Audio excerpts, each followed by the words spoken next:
ಮಧ್ಯಪ್ರಾಚ್ಯದಲ್ಲಿ ಯುದ್ಧ ಸದ್ಯಕ್ಕೆ ತಾತ್ಕಾಲಿಕವಾಗಿ ನಿಂತಿದೆ.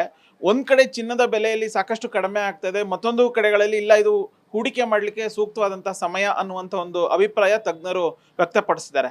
ಇದ್ರ ಬೆನ್ನಲ್ಲೇ ಆಭರಣವನ್ನು ಖರೀದಿ ಮಾಡುವಂತಹ ಜನರು ಇದೀಗ ಚಿನ್ನದ ನಾಣ್ಯಗಳತ್ತ ಮೊರೆ ಹೋಗ್ತಿದ್ದಾರೆ ಅನ್ನುವಂಥ ಒಂದು ಮಾಹಿತಿನೂ ಕೂಡ ಸಿಗ್ತಾ ಇದೆ. ಸೊ ಇದರ ಸಾಧಕ ಬಾಧಕಗಳನ್ನು ಯಾಕೆ ಜನ ಚಿನ್ನವನ್ನು ಖರೀದಿ ಮಾಡೋ ಬದಲು ಚಿನ್ನದ ನಾಣ್ಯದತ್ತ ಮುಖ ಮಾಡ್ತಿದ್ದಾರೆ ಅನ್ನುವಂಥದ್ದನ್ನ ತಿಳಿಸ್ಕೊಡೋದಕ್ಕೆ ನಮ್ಮ ಜೊತೆಗೆ ರವಿಕುಮಾರ್ ಇದ್ದಾರೆ. ಇವರು ಕರ್ನಾಟಕ ರಾಜ್ಯ ಜ್ಯುವೆಲರಿ ಅಸೋಸಿಯೇಷನ್ನ ಖಜಾಂಚಿ.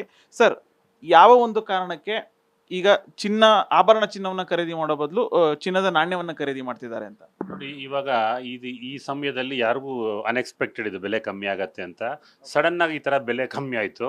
ಸೊ ಯಾರಿಗೂ ಏನು ಜ್ಯುವೆಲ್ರಿ ತೊಗೊಳ್ಬೇಕು ಅನ್ನೋ ಡಿಸಿಷನ್ ಯಾರು ಬರೋಕ್ಕಾಗಲ್ಲ. ಸರ ಬೇಕಾಗತ್ತೋ, ಉಂಗುರ ಬೇಕಾಗತ್ತೋ, ಬಳೆ ಬೇಕಾಗತ್ತೋ, ಅವ್ರು ಯಾವಾಗ ಡಿಸಿಷನ್ ಕೊಡೋಕ್ಕಾಗಲ್ಲ. ಏನು ಮಾಡ್ತಾರೆ, ಚಿನ್ನ ತೆಗೆದಿಟ್ಬೇಡ, ಆಮೇಲೆ ಬೇಕಾದ್ರೆ ಎಕ್ಸ್ಚೇಂಜ್ ಮಾಡ್ಬೋದು ಅಂತ ಹೇಳ್ಬಿಟ್ಟು ನಮ್ಮ ಹತ್ರ ಬಂದು ನಾಣ್ಯಗಳು ನೋಡಿ, ಫಾರ್ ಎಕ್ಸಾಂಪಲ್ ಈ ಥರ ಕಾಯಿನ್ಸು ಅಥವಾ ಬಿಸ್ಕೆಟ್ ಬಾರ್ ಈ ಥರ ಇದರಲ್ಲೇ ಕಟ್ ಮಾಡಿರೋಂಥ ಪೀಸು ಈ ಥರ ತೆಗೆದು ಸದ್ಯಕ್ಕೆ ಆ ರೇಟು ಈ ಕಮ್ಮಿ ಇರೋ ಪ್ರೈಸ್ನ ನಾವು ಕವರ್ ಮಾಡಿಬಿಡ ಅಂತ ತಕ್ಷಣಕ್ಕೆ ಬಂದು ತೊಗೊಂಡೋಗ್ತಾರೆ. ಆಮೇಲೆ ಬೇಕಾದ್ರೆ ಮತ್ತೆ ಬಂದು ಅದೇ ಚಿನ್ನ ಕೊಟ್ಟು ನಮಗೆ ಎಕ್ಸ್ಚೇಂಜ್ ಮಾಡಿಕೊಂಡು ಅವ್ರಿಗೆ ಇಷ್ಟವಾದ ಒಡವೆ ಅಥವಾ ಅವ್ರ ಪ್ಲ್ಯಾನಿಂಗ್ ಏನಿರುತ್ತೋ ಅದನ್ನು ಎಕ್ಸಿಕ್ಯೂಟ್ ಮಾಡಿ ತೊಗೊಂಡೋಗ್ತಾರೆ. ಆಮೇಲೆ ಮುಂಚೆ ನಾಣ್ಯಗಳು ತುಂಬ ಕಮ್ಮಿ ಸೇಲ್ ಆಗ್ತಿತ್ತು. ಇವಾಗ ನಾಣ್ಯಗಳು ಎಲ್ಲ ಡಿನಾಮಿನೇಷನ್ 1 ಗ್ರಾಮ್ ಆಗಲಿ, 2 ಗ್ರಾಮ್ ಆಗಲಿ, 8 ಗ್ರಾಮ್ ಆಗಲಿ ಆ ಥರ ನಾಣ್ಯಗಳು ಅವೈಲಬಿಲಿಟಿ ಇರೋದ್ರಿಂದ ನಾಣ್ಯಗಳು ಸೇಲ್ ಆಗ್ತಾಯಿದೆ. ಆಮೇಲೆ ಇದರಲ್ಲಿ ಗ್ರಾಹಕರಿಗೆ ಏನು ಅಂದರೆ, ನಾಣ್ಯಗಳು ನೀವು ಪರ್ಚೇಸ್ ಮಾಡಬೇಕಾದ್ರೆ ನಿಮ್ಮ ಅಕ್ಕಪಕ್ಕ ಜ್ಯುವೆಲ್ರಿ ಸ್ಟೋರು ಅಥವಾ ನಮ್ಮ ಹತ್ರನೋ ಬಂದು ವಿಚಾರ ಮಾಡಿ. ಯಾಕೆಂದರೆ ಆನ್ಲೈನಲ್ಲಿ ಎಲ್ರಿಗೂ ಅಂದ್ಕೊಂಡಿರೋದು ಆನ್ಲೈನೆಲ್ಲ ತುಂಬ ಚೀಪ್ ಸಿಗುತ್ತೆ. ಆನ್ಲೈನಲ್ಲಿ ಇನ್ನೂ ಬೆಲೆ ಜಾಸ್ತಿನೇ ಇದೆ. ಚಿನ್ನದ ಬೆಲೆ ಆನ್ಲೈನ್ ತುಂಬಾ ಜಾಸ್ತಿ ಇದೆ. ಅದಕ್ಕೆ ಆಫ್ಲೈನ್ ಕಂಪೇರ್ ಮಾಡಿ ನಿಯರೆಸ್ಟು ಅವ್ರಿಗೆ ಗೊತ್ತಿರೋ ಜ್ಯುವೆಲ್ರಿ ಅಂಗಡಿಯಲ್ಲಿ ಪರ್ಚೇಸ್ ಮಾಡಲಿ. ಆನ್ಲೈನಲ್ಲಿ ಇನ್ನೊಂದು ಏನಾಗುತ್ತೆ ಅಂದರೆ, ಆನ್ಲೈನಲ್ಲಿ ಪರ್ಚೇಸ್ ಮಾಡ್ಬೋದು, ನಾಳೆ ದಿನ ಅವ್ರು ಲಿಕ್ವಿಡೇಟ್ ಮಾಡಬೇಕು ಅನ್ನೋ ಒಂದು ಅಂಗಡಿಗೆ ನೋಡಿದ್ರೆ ಎಲ್ಲರೂ ಅವ್ರನ್ನ ನಿಮ್ಗೆ ಎಲ್ಲಿಂದ ಬಂತು, ಇದು ಕಳ್ತನದ ಏನು, ಈ ಥರ ಪ್ರಶ್ನೆ ಎಲ್ಲ ಬರುತ್ತೆ. ಅದೇ ಆಫ್ಲೈನು ನಿಮ್ಮ ನೇಬರಿಂಗ್ ಸ್ಟೋರ್ಸ್ ಅಥವಾ ನಮ್ಮ ಹತ್ರ ಬಂದರೆ ಇಲ್ಲಿ ಕುಂತ್ಕೊಂಡು ಆರಾಮಾಗಿ ಮಾತಾಡ್ಕೊಂಡು ಒಂದು ಕಪ್ ಕಾಫಿ ಕುಡ್ಕೊಂಡು ಪರ್ಚೇಸ್ ಮಾಡಿ ಅವ್ರಿಗೂ ಒಂದು ಬಿಲ್ಡಪ್ ಆಗುತ್ತೆ, ಒಂದು ಇಮೇಜು ಕಸ್ಟಮರ್ ಹತ್ರ ಒಂದು ಇಮೇಜ್ ಬಿಲ್ಡಪ್ ಆಗುತ್ತೆ, ಒಂದು ಬ್ರಿಡ್ಜ್ ಬಿಲ್ಡಪ್ ಆಗುತ್ತೆ.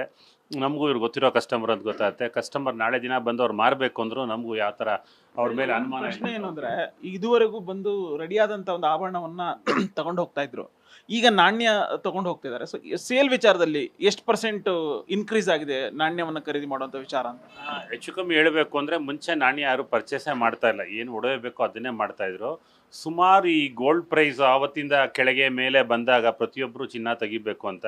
ಇದರಲ್ಲಿ ಅವ್ರ ಕನ್ಫ್ಯೂಷನ್ ಏನು, ನಾಳೆ ದಿನ ಮಕ್ಕಳು ಯಾವ ಡಿಸೈನ್ ಕೇಳ್ಬೋದು, ಇವಾಗ ಒಂದು ತೊಗೊಂಡ್ರೆ ಇನ್ನೊಂದು 5 ವರ್ಷ ಆದಮೇಲೆ ಈ ಡಿಸೈನ್ ನಮ್ಗೆ ಇಷ್ಟ ಇಲ್ಲ ಅನ್ಬೋದು. ಆಮೇಲೆ ಅವ್ರ ಚಾಯ್ಸು.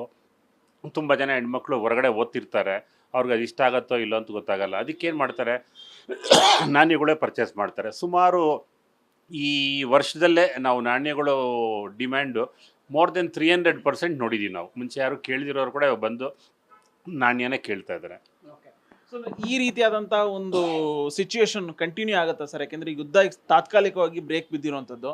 ಸೊ ಯುದ್ಧ ಕಂಟಿನ್ಯೂ ಆದರೆ ಅಥವಾ ಯುದ್ಧ ಸಂಪೂರ್ಣವಾಗಿ ನಿಂತರೆ ಈ ಒಂದು ಸಿಂಪ್ಟಮ್ಸು ಕಂಟಿನ್ಯೂ ಆಗೋ ಸಾಧ್ಯತೆ ಇದೆಯಾ ಅಂತ? ನೋಡಿ, ಇದು ಬಂದು ಜಿಯೋ ಪೊಲಿಟಿಕಲ್ ಇಂಟ್ರೆಸ್ಟ್ ಅಂತೀವಿ. ಇದು ಕಮೆಂಡ್ ಮಾಡೋದು ಜ್ಯುವೆಲ್ರಿ ಮಾರ್ಕೆಟಿಂದ, ಒಡವೆ ಮಾರ್ಕೆಟಿಂದ ಕ್ರಿಯೇಟ್ ಆಗಿರೋ ಡಿಮ್ಯಾಂಡ್ ಅಲ್ಲ. ಇದು ಅಂತಾರಾಷ್ಟ್ರೀಯ ಬ್ಯಾಂಕುಗಳು, ನಮ್ಮ ರಿಸರ್ವ್ ಬ್ಯಾಂಕ್ ಇರ್ಬೋದು, ಬ್ಯಾಂಕ್ ಆಫ್ ಚೈನಾ ಇರ್ಬೋದು, ಮತ್ತು ಇತರರ ಬೇರೆ ಟ್ರೆಜರಿ ಹೋಲ್ಡ್ ಮಾಡೋವಂಥ ಬ್ಯಾಂಕ್ಗಳು ಏನು ಮಾಡ್ತಾ ಇದೆ, ಸುರಕ್ಷಾಧಾಮ ಅಂತ, ಸೇಫ್ ಹ್ಯಾವೆನ್ ಅಂತ ಅವರು ಇಷ್ಟು ದಿನ ಪರ್ಚೇಸ್ ಮಾಡಿಕೊಂಡ್ರು. ಈ ಥರ ಯುದ್ಧ ಈ ಥರ ಸಂಭವ ಬರ್ಬೋದು, ಅವಾಗ ನಾವು ಹ್ಯಾಂಡಲ್ ಮಾಡೋಣ ಅಂತ. ಅದು 2024ರಿಂದ ಪರ್ಚೇಸ್ ಮಾಡಿ ಕೂಡಿಟ್ಟಿರೋದು. ಇವಾಗ ಈ ಒಂದು ಪರಿಸ್ಥಿತಿ ಬಂದಾಗ ಈಗ ಬ್ಯಾಂಕ್ಗಳು ಮಾರ್ತಾ ಇದ್ದಾರೆ. ಯಾರು ಇನ್ವೆಸ್ಟರ್ ಇದ್ದಾರೋ ಮಾರ್ಕೊಂಡು ಅವ್ರ ಕಷ್ಟಗಳು, ಫಾರ್ ಎಕ್ಸಾಂಪಲ್ ಈಗ ಸ್ಟಾಕ್ ಮಾರ್ಕೆಟಲ್ಲಿ ಲಾಸ್ ಆಗಿರ್ಬೋದು, ಬೇರೆದ್ರಲ್ಲಿ ಲಾಸ್ ಆಗಿರ್ಬೋದು, ಬೇರೆ ಈಲ್ಡ್ಸ್ ಎಲ್ಲ ಕಮ್ಮಿ ಆಗಿರ್ಬೋದು. ಆ ಕಾರಣಕ್ಕೆ ಏನು ಮಾಡ್ತಾ ಇದ್ದಾರೆ, ಇವಾಗ ಚಿನ್ನಲ್ಲಿ ಹೆಂಗಿದ್ರು ಲಾಭ ಇದೆಯಲ್ಲ, ಇದನ್ನು ಮಾರಿ ಅದನ್ನು ಕವರಪ್ ಮಾಡೋಣ ಅಂತ ಮಾಡ್ತಾ ಇದ್ದಾರೆ. ಆ ಕಾರಣಕ್ಕೆ ಬೆಲೆ ಕಮ್ಮಿ ಆಗಿದೆ. ಇದು ತುಂಬ ದಿನ ಕಮ್ಮಿ ಅಂತಿರಲ್ಲ, ಇದು ತಾತ್ಕಾಲಿಕ ಟೆಂಪ್ರರಿ ಫೇಸ್, ಇದು ಕರೆಕ್ಷನ್ ಫೇಸ್. ಇದನ್ನು ಗ್ರಾಹಕರು ಯುಟಿಲೈಸ್ ಮಾಡ್ಕೊಂಡು ಇವಾಗ ಪರ್ಚೇಸ್ ಮಾಡೋದು ತುಂಬ ಒಳ್ಳೆಯದು ಅಂತ. ಇವಿಷ್ಟು ರವಿಕುಮಾರ್ ಹೇಳ್ತಾ ಇರುವಂತಹ ಮಾತು. ಕ್ಯಾಮರಾ ಪರ್ಸನ್ ಯುವರಾಜ್ ಜೊತೆ ಉಲ್ಲಾಸ ಸ್ಕಿರ್ವಾಸ, ಗ್ಯಾರಂಟಿ ನ್ಯೂಸ್, ಬೆಂಗಳೂರು.